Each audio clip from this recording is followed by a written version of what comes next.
pumpkin people, Cindy here. Today we are going to be talking about pruning and training your pumpkin plant.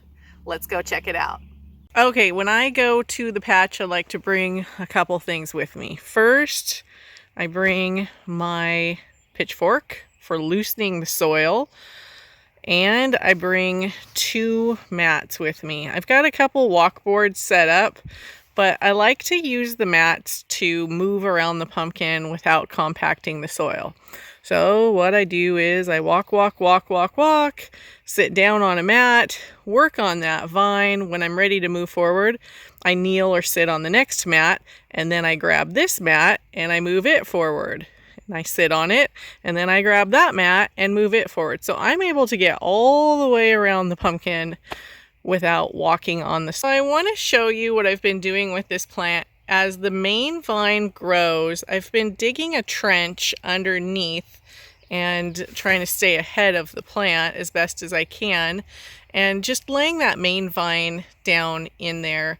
And now that these secondary vines are getting longer, then it's time to start training them. What I'm going to do is I'm going to sweep the first few secondaries back.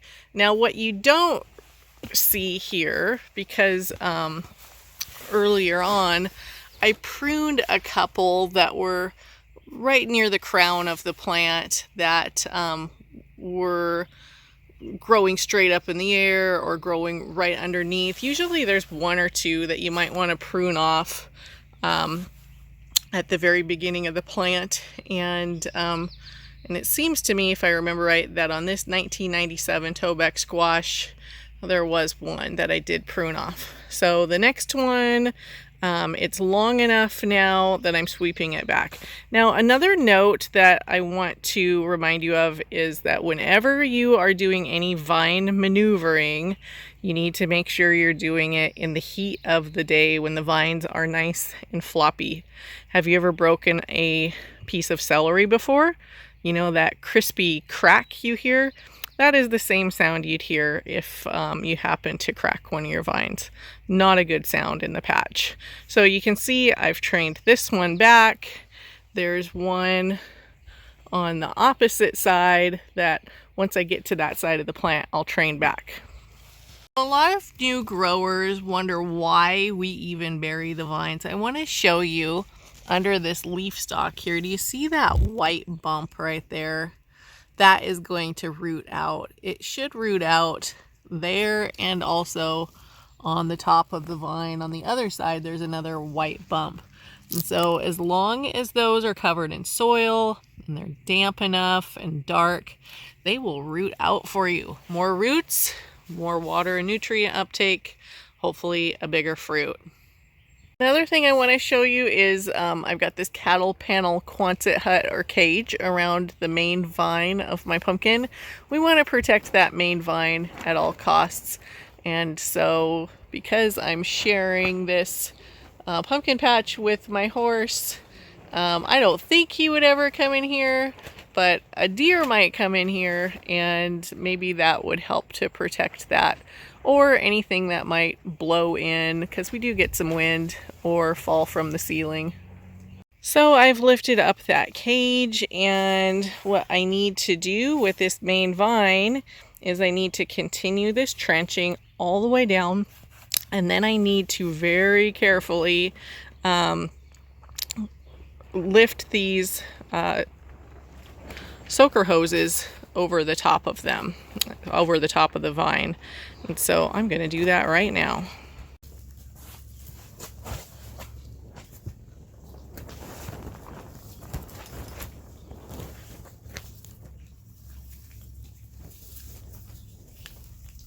So I'm just going to reposition these T-tape drip lines right over the top of the vine. Right now they're empty, so they're not very heavy.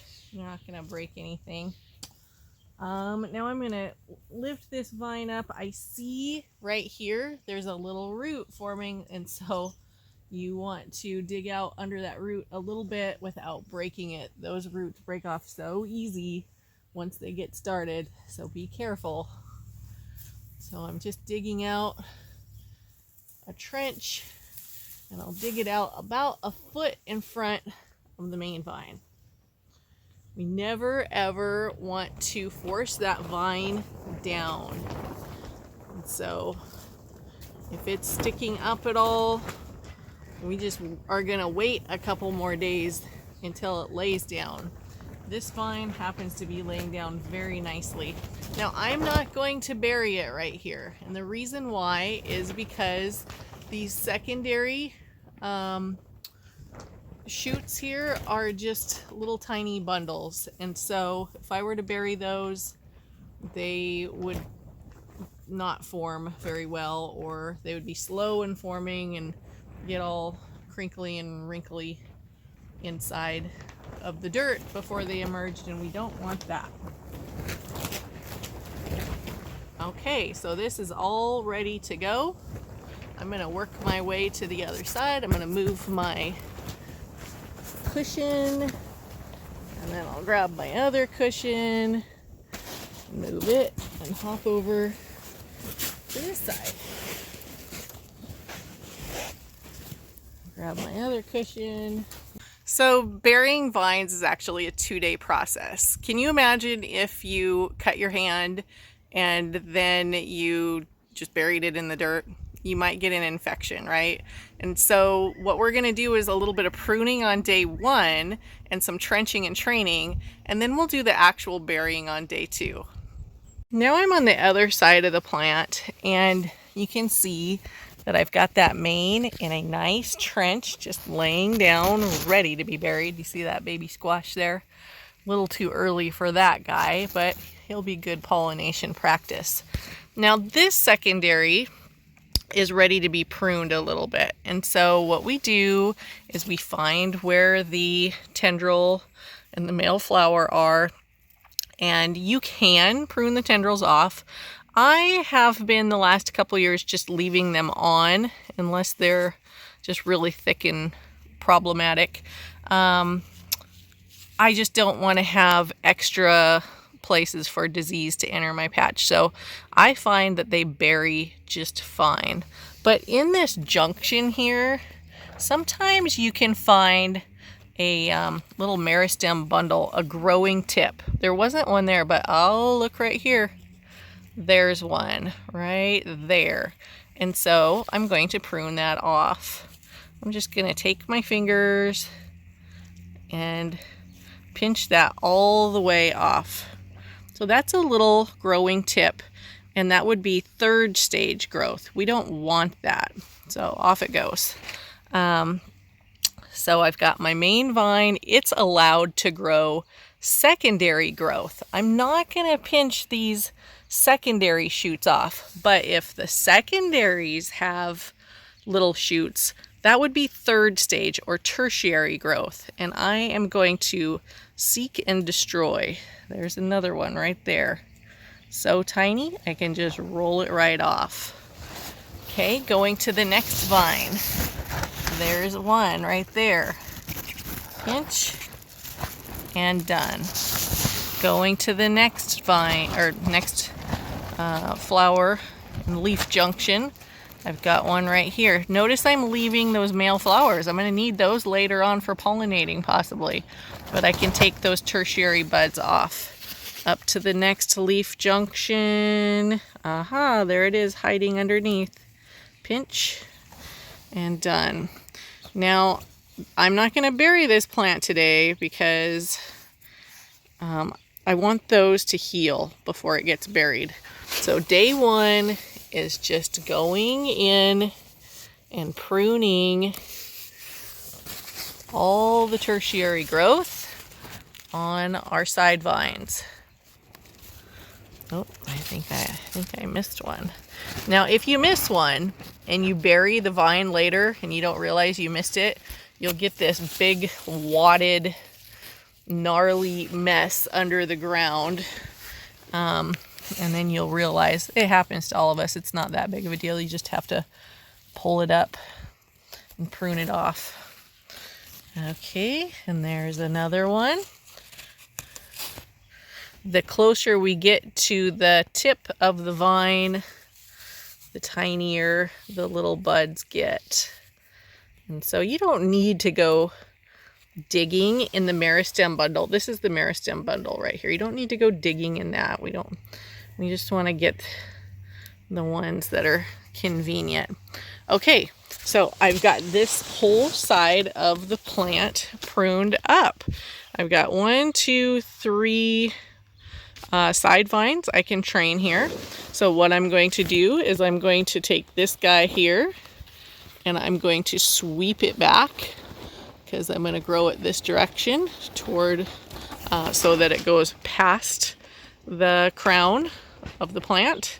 And then I'm going to let this guy sweep forward a little bit. And this one might be a little too young yet. I could, if I wanted to, put a stake there or something to start to get it to think about moving that direction without too much pressure.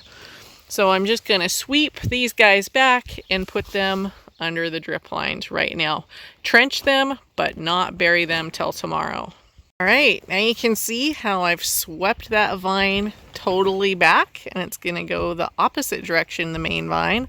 And then this one is getting swept back, and this one's just too young to do anything, but it's all pruned up, and in a couple more days we can train it. Now right now is a great time, since we're down here, to weed a little bit around the crown of the plant and to inspect this area. And look what I see. This kind of leaf vine thing coming out, and I do not want that, and so I'm going to pinch that off. That is not a side vine, not a secondary. That's just something funky. We don't need it.